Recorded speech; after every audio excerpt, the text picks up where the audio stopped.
16મી ફેબ્રુઆરીએ સ્થાનિક સ્વરાજ્યની ચૂંટણી યોજાવાની છે ત્યારે અમરેલી જિલ્લાની રાજુલા નગરપાલિકામાં ચૂંટણી યોજાવાની છે અને રાજુલા શહેરના લોકોમાં ચૂંટણીને લઈને ઉત્સાહ જોવા મળી રહ્યો છે।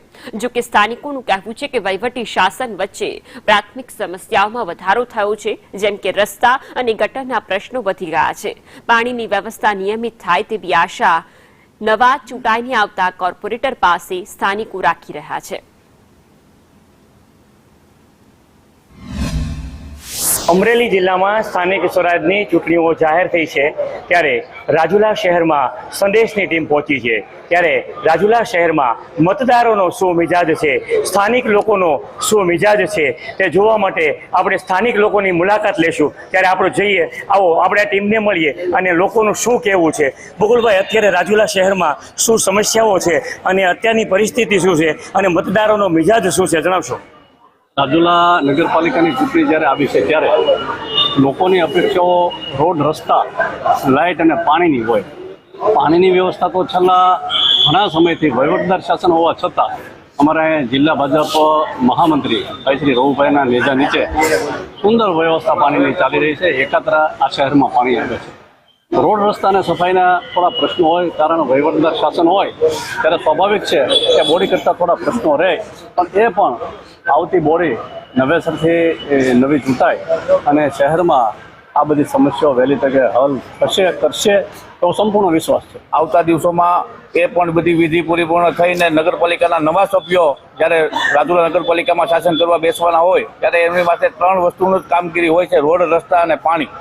એ સારી રીતે વહીવટ કરે એટલે રાજુલાનો વહીવટ ખૂબ સારી રીતે થાય। અંડરગ્રાઉન્ડ ગટર અને જે પાણીની લાઈનો નવી નાખવામાં આવેલી તે અને રોડ પણ તૂટી ગયેલા છે અને જે પાણીની લાઈનો તૂટી ગઈ છે એને લીધે અને અંડરગ્રાઉન્ડ ગટર છલકાવાને કારણે આખા ગામમાં આખું ગંદકીનું વાતાવરણ છે અને જે કચરો જે ગટરમાંથી કાઢવામાં આવે છે એ પણ એમનેમ પડ્યો રહે છે 3-4 દિવસ અને એ પણ ભરવામાં આવતો નથી। વહીવટદાર શાસનમાં ધાર્યું કામ સ્થિર રહેતું નથી એટલે મધ્યમ પરિસ્થિતિ છે, જેને માટે બાગ બગીચાની જરૂર છે રાજુલામાં। તો એ જરૂરતને પૂરી કરવા માટે ધારાસભ્યશ્રીને રજૂઆત કરેલી તેને તળાવ રીડેવલપમેન્ટ ચાલુ કર્યું।